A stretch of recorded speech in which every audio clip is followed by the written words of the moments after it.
following me. They attacked me in front of my house. And I was admitted at Nairobi Hospital following that attack. Then thereafter, I got an information that they were looking for me and they may harm me, as narrated in that story. So I took off. I was evacuated from here through the grace of the Catholic Church. One father, Father Marco Pio, and a Catholic nun, Sister Diane, from the United States. They took me on that journey. Early in the morning, father was wearing a collar, and the sister was wearing white, and myself was being carried also with a collar, and my name was Father Augustine from Machakos. That's how the name had been given. We passed through all these roadblocks from Nairobi all the way to Kisumu, where we arrived, and I was taken to the Catholic mission up on the hill. Again, introduced there as Father Augustine. After a meal in the evening, I was transferred to another mission called Rangala Mission in Ugenya. And from there, I was taken home and kept in a house where nobody knew I was present. Then I was taken from there late in the afternoon to the beach, one of the deserted beaches of Bondo, called Sirongo Beach. From Sirongo, I boarded a makeshift boat. She was being paddled to an island called Dede Island. It's on Dede Island where I met Robert and the team. The guy who had organized this mission was called Hezron Orori. He's late now. And there were some Ugandans who were available, who had come by. These were businessmen.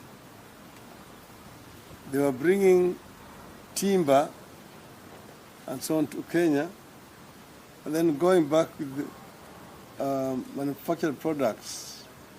They would take clothes, they would take sugar, they would take mattresses and so on. So these are the people who now gave us a ride. And we were in that boat with my friend. I've never met him since that time up to today. And we traveled on that DG. It was night, so they were navigating using the moon and the stars. And we are traveling parallel to the shores until we passed what they call the Mageta Island. And we sailed until we saw a boat which was moored in the lake. And we were told that was a Ugandan boat. So we're now in Ugandan waters. Because if you had been arrested on the side of Kenya, you'd be taken back. So after that, it started raining very heavily. And it was just an open boat. It was raining on us, and there was a sick woman we were carrying in the boat. So I took out my jacket I was wearing, and I went and covered this sick lady. And we went like that until these guys, in that darkness, they managed to steer the boat right to the beach. It was about 20-mile long island, but they knew exactly where to dock. And we came out with the boat. We went up almost like a cliff to the village, and then settled in the village for a night. We were well received, and we spent the rest of the, we arrived there around 3 a.m. in the morning. And we spent the rest of the night there. In the morning, we walked around the island. These guys set out to go and get me Ugandan papers. So they eventually got me Ugandan papers. And from here, in the late afternoon, we set sail again. This time my name was changed to Joseph Ojiwa Wadea. That's how we now traveled from this island. And as we were moving again in the lake, it started raining again. We went on to another island where we found one person living alone on that island with his family. It's a Kenyan, a relative of the late Robert Ouko at that time. He welcomed us, gave us shelter and comfort until it stopped raining. Then we continued our journey until we arrived at our destination, which was we docked at a shore parallel to Ugandan town called Iganga. So we spent the rest of the night. We arrived there after 2 a.m. And the following morning, we went to Iganga, took a taxi, drove up to Jinja. We changed into another taxi, and at the entrance to Owen Falls Bridge, we found a roadblock, and they were expecting identification. And they saw my name, Joseph Ojiwa there, and I had also certificates of tax called Misolu. I had paid my taxes for the last 3 years. So they waved us to pass. That's how we entered into Kampala. And then I managed to track my friend in Kampala, Mr. Shem Luanga, who then received me. And from there, I now parted from the company I had come from Kenya. I was in the hand of Ugandans. I spent some time in Kampala. Eventually, I managed to find a way because I was registered with the United Nations Human Rights, High Commission for Refugees. And until they managed to get me a country of adaptation. And through a good Samaritan friend, I managed to get an air ticket to travel. They were again looking for me in Uganda, and I had to be camouflaged again. So here I departed as I was a Ugandan Muslim on a council, and my name was now Haji Omar, a Muslim who was going on pilgrimage to Mecca. And that's how I boarded the plane from Entebbe to Amsterdam, and then on to Norway. So, but I'm very grateful to my friend to narrate this story. When we docked on the beach in Uganda, it was very late at night. This is the mainland. We went to a village where it was around 3 a.m. in the morning. We were taken to a hut to sleep.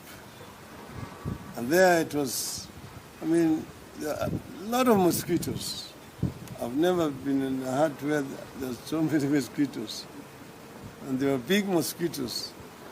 We had to sleep. In the morning, These guys had brought bicycles because we were going to catch a bus, and the bus was about 15 to 20 kilometers away from where we were.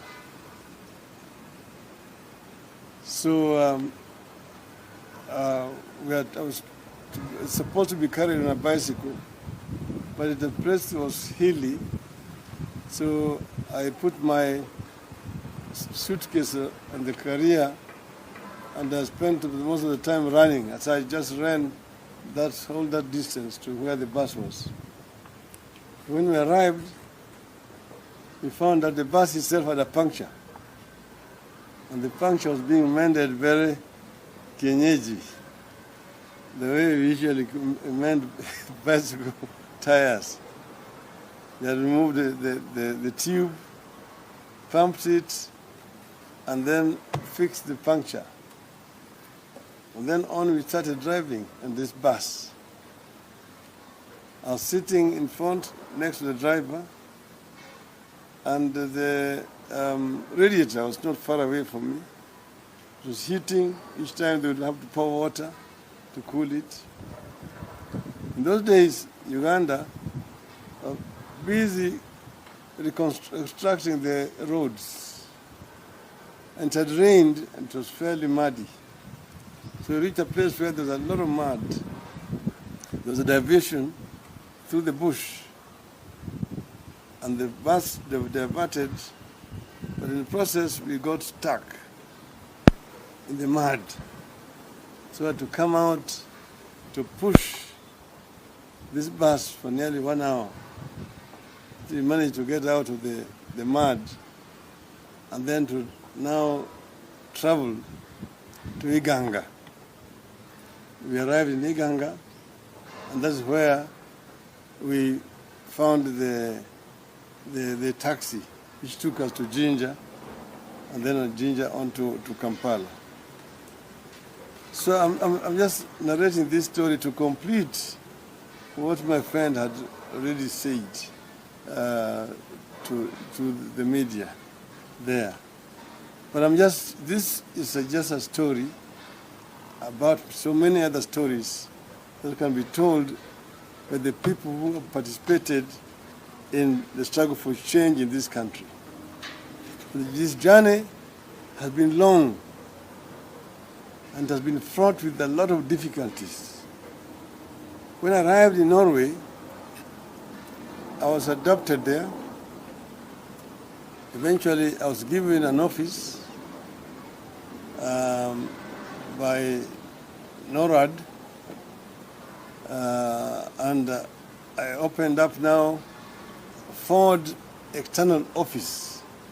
Because by that time we had started Ford, and the leaders here could not speak internationally. So I'm the one who used to talk on behalf of the Ford movement outside there, explain our story as Kenya, the kind of struggle we are engaged in this country, the kind of international support that we required. So whenever they were doing some interviews, they would get the then U.S. ambassador to Kenya, Mr. Hemston here. They would get the Minister for Foreign Affairs here, and myself from Oslo, Norway, talking to BBC or to the VOA on the issues in Kenya. And when eventually our Kamkunji rally, which was the reason why I was being hunted, the day that when it was supposed to take place, you will have seen those photographs of our people behind the trucks, Shikuku, Orengo, and so on. Again, I am the one who drew the international attention to what was happening there and confirmed the stories that were going on there. So through there, we were able to mobilize a lot of support for our struggle here in the country, struggle for change. And as you know, that rally is what eventually moved KANU to repeal Section 2A, or Article 2A of our constitution and allow for formation of political parties. So all those people took risks. Everybody took a risk in this country. It was not something that came easily. There are those who will be talking a lot today. They were there, they were grown-ups, but they were nowhere at that particular time. If they were there, they were on the opposite side of history. But I really want to take the opportunity to hail and congratulate those Kenyan patriots who paid very heavy price so that Kenya could